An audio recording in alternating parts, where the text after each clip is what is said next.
স্বপ্ন দেখা থেকে এতটুকুও সরছেন না ব্রাজিলিয়ান তারকা ফুটবলার নেইমার জুনিয়র। দেশের হয়ে 2026 বিশ্বকাপে মাঠে নামবেন, এটাই তার স্বপ্ন।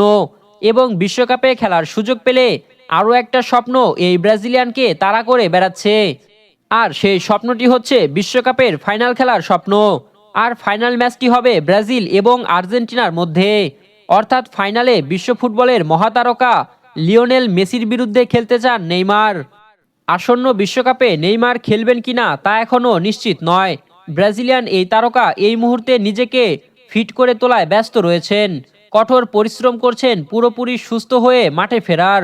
ব্রাজিল কোচ কার্লো আনচেলত্তি এরই মধ্যে পরিষ্কার জানিয়েছেন, ব্রাজিলের বিশ্বকাপ দলে তারাই সুযোগ পাবে যারা সম্পূর্ণ ফিট রয়েছেন। সম্প্রতি নেইমার এক সাক্ষাৎকারে বলেছেন, হ্যাঁ, আমি অবশ্যই বিশ্বকাপে খেলতে চাই, বিশ্বকাপ নিয়ে ভাবি। প্রতিটি ব্রাজিলিয়ান ফুটবলারই চায় বিশ্বকাপ খেলতে। আমার বিশ্বাস ব্রাজিলের হয়ে অবশ্যই বিশ্বকাপে মাঠে নামব। এরপরেই বন্ধু মেসিকে নিয়ে প্রশ্ন উড়ে এলে নেইমার বলেন, আর্জেন্টিনা এবং ব্রাজিলের বিশ্বকাপ ফাইনাল হলে অভাবনীয় ঘটনা ঘটবে। আশা করব আমরা ফাইনালে উঠব, সেখানে মেসির মুখোমুখি হব। নেইমারের মতো আপনিও কি চান এবারের বিশ্বকাপের ফাইনালে মুখোমুখি হোক চির দুই প্রতিদ্বন্দ্বী ব্রাজিল এবং আর্জেন্টিনা? জানাবেন ভিডিওর কমেন্টে। রাহুল আল আমিন, বিডিআই স্পোর্টস।